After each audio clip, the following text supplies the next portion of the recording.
Our ancient witness today comes to us from Luke chapter 16, verses 1 through 13. Jesus also said to the disciples, "There was a wealthy landowner who, having received reports of a steward mismanaging the property, summoned the steward and said, 'What's this I hear about you? Give me an account of your service, for it's about to come to an end.'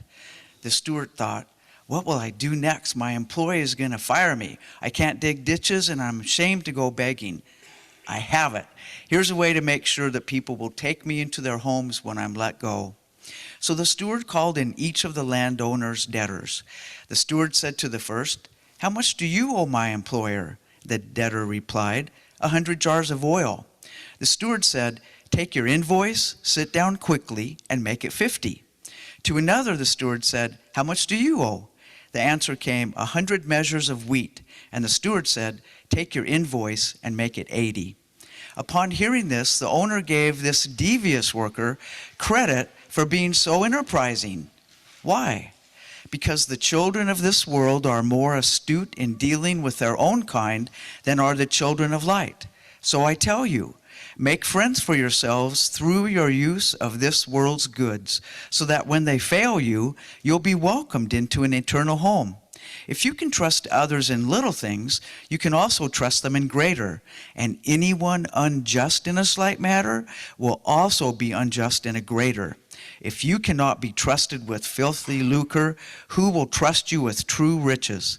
And if you haven't been trustworthy with someone else's money, who will give you your own? Subordinates can't have two superiors. Either they'll hate the one and love the other, or be attentive to the one and despise the other. You can't worship both God and money."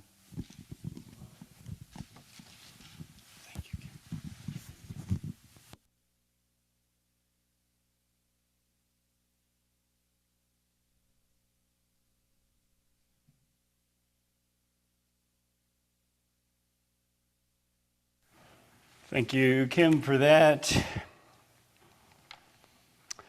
I once got invited to a community-wide Seder service. This would have been the beginning of Passover, maybe seven years ago, and I enjoy going to those events. This one was for the community leaders, so it was a slimmed-down version of the normal service and celebration.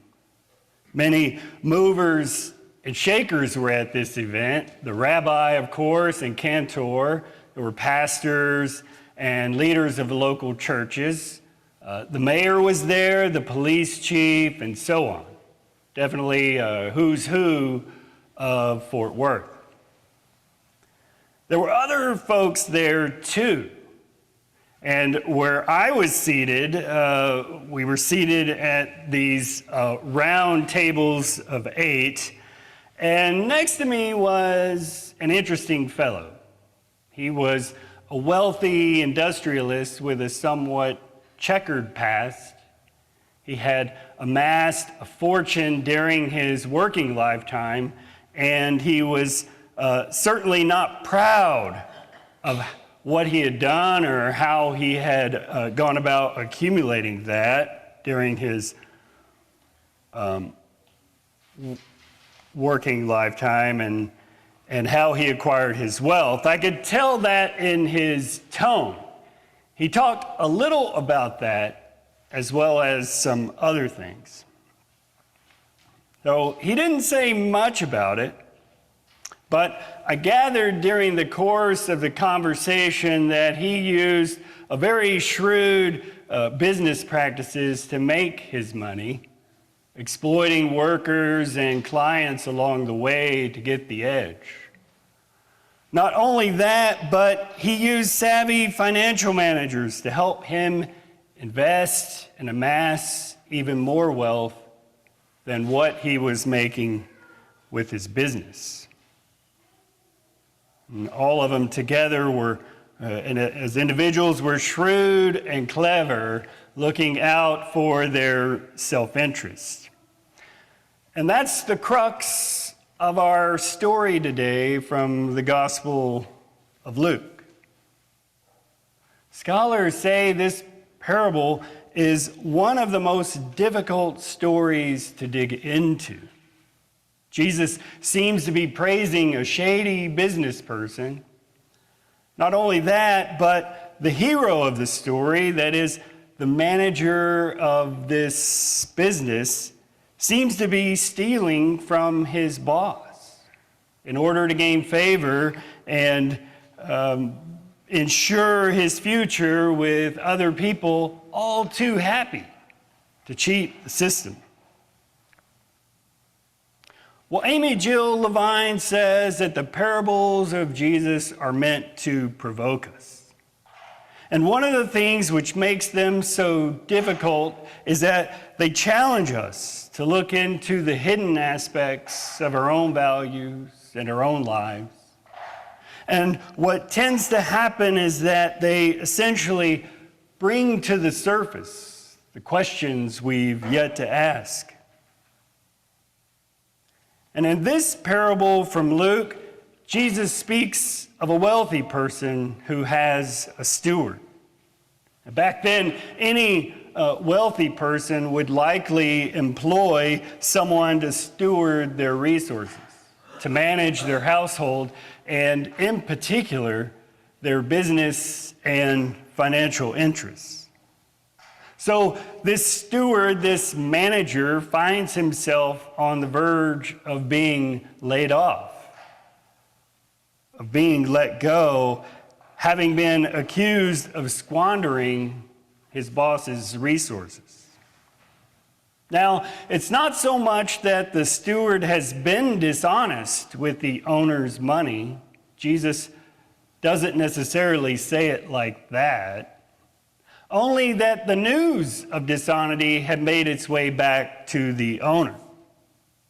So upon hearing that, the owner calls the manager in and says, "What's this I hear about you? Turn in the account of your stewardship. You can no longer be my steward." And upon hearing this, the manager panics. He thinks, "What am I going to do? My boss is taking this stewardship away from me. I'm not strong enough to dig or do any sort of physical work, and I'm too proud to beg. What then will I do?" It's an urgent situation for the manager indeed. He wants to make sure he can live a comfortable life in the future. So he thinks long and hard about the situation, and he comes up with a plan. So acting in his own self-interest, he calls in the people that owed his boss money, and he has them rewrite their bills, whittling their bills down 50% here, 20% there, enough so that the bills might possibly be repaid. It's like something straight out of a scene from a movie. The steward drastically reduced what these people owed and affected the thing that kept these people perpetually borrowing to live their lives. And when the owner finds out about this, they weren't mad or upset. No, the story says they were actually quite pleased at the savvy and the craftiness of the manager that he had just days before asked to resign. You see, it was well within the power of the steward to reduce the debts that the people owed. And so what the owner praises is not that the steward cheated them out of profits. No, the owner praises the steward for acting so shrewdly and astutely. The steward was mindful of what was in his own best interest and had the practical foresight to use someone else's material resources generously in order to secure his own future welfare. It's an awareness of the situation, and using a wise judgment and savvy to get things done. So the owner was actually stuck. If they decided to cancel those new agreements made by the steward, then the owner would have been seen as someone who had gone back on their word. So the owner commends the steward for their shrewd maneuvers and, in effect, takes credit for what the steward had done. It's a situation where the owner collected money to have more money. The steward used their position to exploit the borrowers and make sure the owner lived well, and naturally, the borrowers made money to pay off their debts. But when the steward breaks that cycle, a sense of community gets regained. It's a lesson in what happens as a result of generosity, that lives could get changed for the better. When the manager recognizes that the very people his job demanded he exploit may be his best hope of survival, he thinks that they will return the favor down the road. And what he knows is that he doesn't want to be working by the sweat of his brow. So he'd rather make some friends who will help him out. Yes, he reduces their debts out of self-interest, but the debt relief is nonetheless real for those who receive it. And for a strange moment, everyone's best interests are served at once. The poor get relief, the manager has a path to survival, and the wealthy person is liberated from his unjust practices. Generosity is the practice of giving good things to others freely and abundantly. It doesn't have to be money. It can include time and energy. And one thing the story highlights is that generosity is not the same as altruism or an unselfish concern for the welfare of others. People indeed can be authentically generous in part for reasons that serve their own interests as well as others. And according to Notre Dame professor Christian Smith, what generosity gives can vary. Time, money, attention, encouragement even. And when individuals practice generosity for the good of others, it means that doing so, that is, giving time, money, and attention to the good of others, it is an effort to achieve one's own true long-term good. Because generosity works to better the relationship between two people or a group of people. It has a positive effect on the community. Therefore, it is in people's genuine and enlightened self-interest to learn to practice it. And particularly generosity towards addressing injustices. Here we have a steward who is accused of wasting his boss's resources. Fine, he thinks, I really will waste them. Only I'll do it for my own gain. He's supposed to be a wise steward for his boss, but once his boss has given him notice, he becomes wise for his own benefit. And he benefits others in the process by addressing injustice.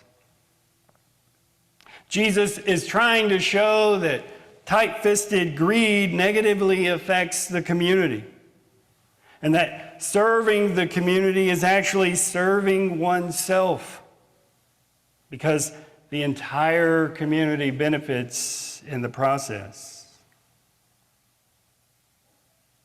So go ahead, Jesus says, act in your self-interest. He tells the disciples, only make sure you do that through love and fairness, which enrich relationships and enrich ourselves in turn without end. Clinging to what we possess, though, or just complacently retaining them, only works to distort our hearts and community. True life, Jesus says, is found through giving and serving and through resourceful, practical wisdom in those matters. So while sharing our resources may on the surface seem to make us individually poorer, Jesus insists that genuine self-interest always involves the health of the broader community and the state of our hearts.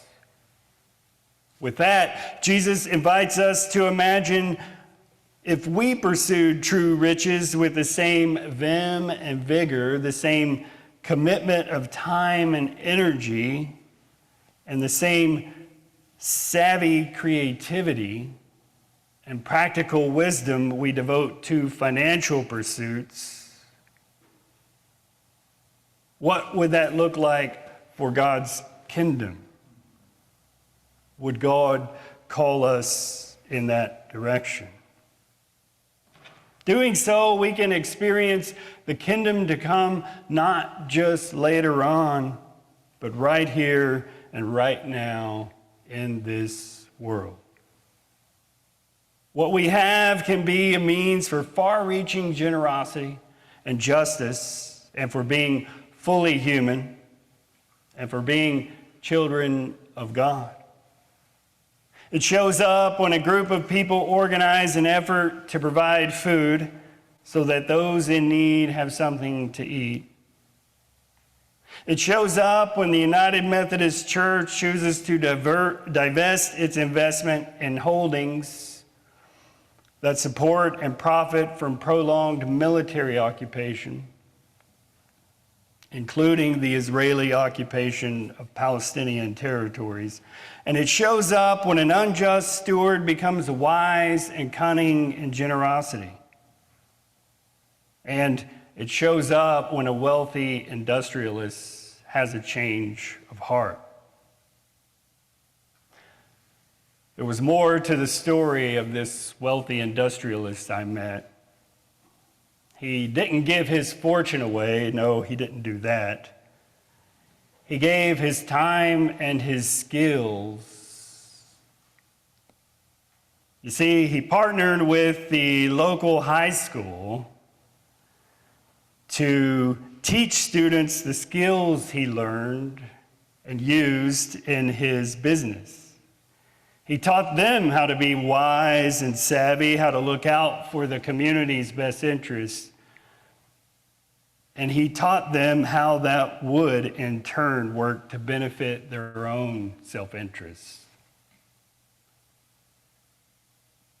That's why he was there that day. Every afternoon, he was at the high school advising and mentoring students. Every afternoon. Who knows how that would have changed their lives? I imagine God does. Amen.